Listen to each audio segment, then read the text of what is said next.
Bonjour, mon équipe, c'est-à-dire Dominique Cournoyer, Anne-Sophie Hollander et moi-même Lindsay Estelle, allons vous présenter la problématique du déni de grossesse, c'est-à-dire le portrait des femmes pouvant vivre un déni de grossesse. Ce sujet a apparu en 1898 avec Gould, en Angleterre, qui a nommé cette problématique comme étant des grossesses inconscientes. Toutefois, dû à l'époque à laquelle il se retrouvait, les données sont peu nombreuses ainsi que les explications. Il y a un manque de recherche important. Aujourd'hui, il est possible de définir le déni de grossesse comme étant la non-reconnaissance de la grossesse par la femme enceinte au-delà du premier trimestre de grossesse, qui peut aller jusqu'à l'accouchement et recouvrir ce dernier.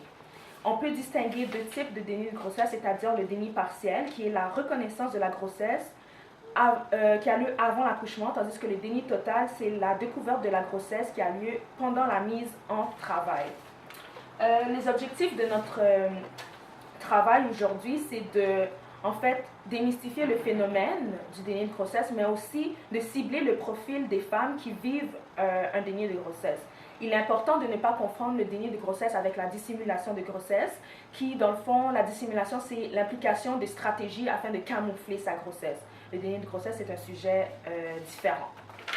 Par rapport à l'aspect social, les aspects sociaux, il est possible de remarquer, selon les études qu'on a trouvées, que le déni de grossesse peut se manifester à n'importe quel âge, c'est-à-dire de 15 à 44 ans, et qu'il y a l'âge médian est de 26 ans.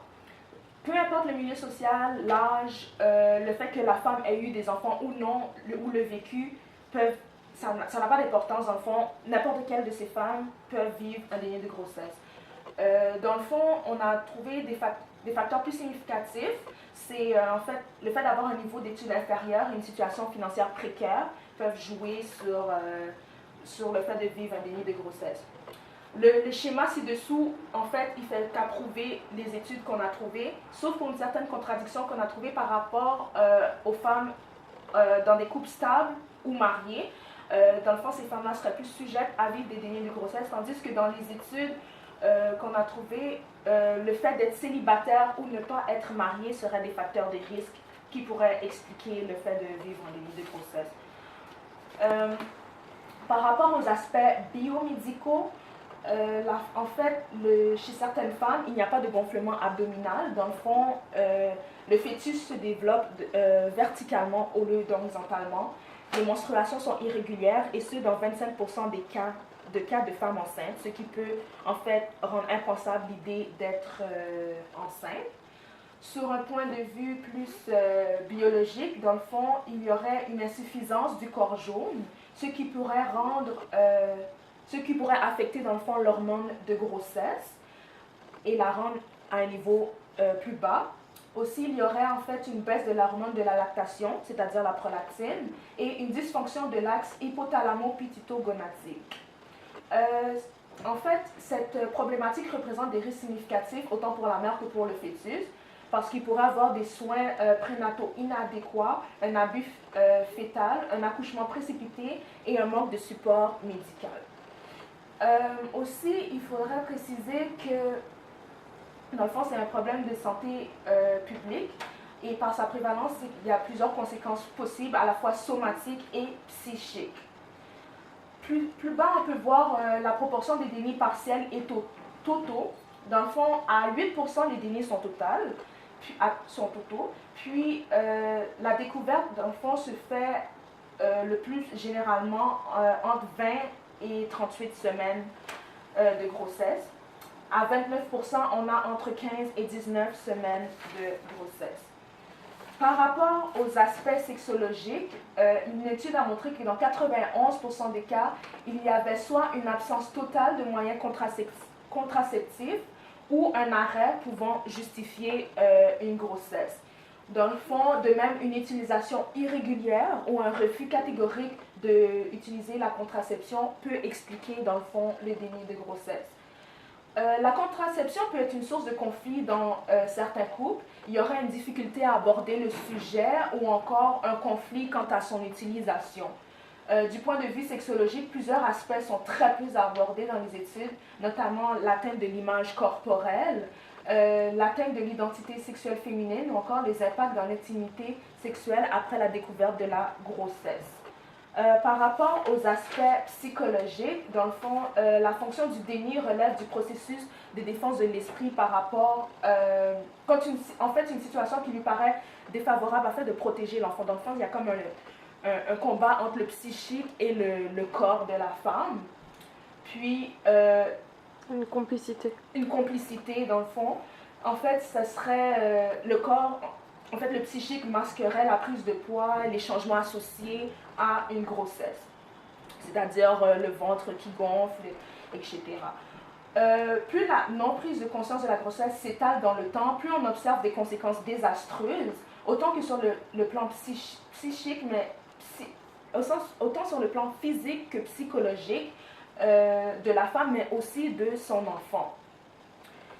Dans le fond, il a été possible d'élaborer plusieurs recommandations sexologiques et pistes d'action afin de subvenir à ces femmes qui vivent en fait un déni de grossesse. Dans le fond, il serait possible d'offrir à ces femmes une prise en charge plus adaptée pour aider les femmes qui ont déjà eu une grossesse dénuée, dans le fond. Il est possible d'intégrer un groupe de soutien afin d'aider ces femmes, de les soutenir, afin qu'elles ne se sentent pas seules.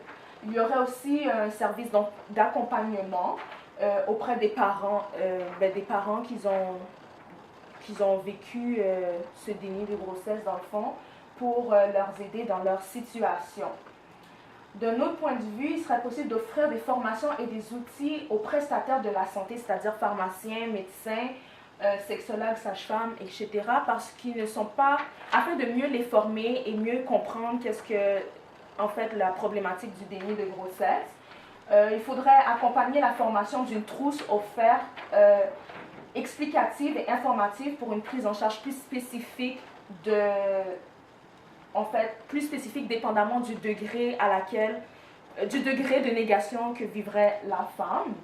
Il faudrait aussi aider les femmes à envisager l'accouchement, l'imaginer, l'élaborer, établir des projets de vie afin qu'elle et l'enfant puissent avoir un mode de vie plus favorable. Il y aurait aussi une offre de counseling ou bien d'entourer la mère ou le couple. Le sexologue devrait garder dans son esprit il devrait avoir un esprit ouvert, dans le fond, face aux différentes cultures et ne pas porter de jugement.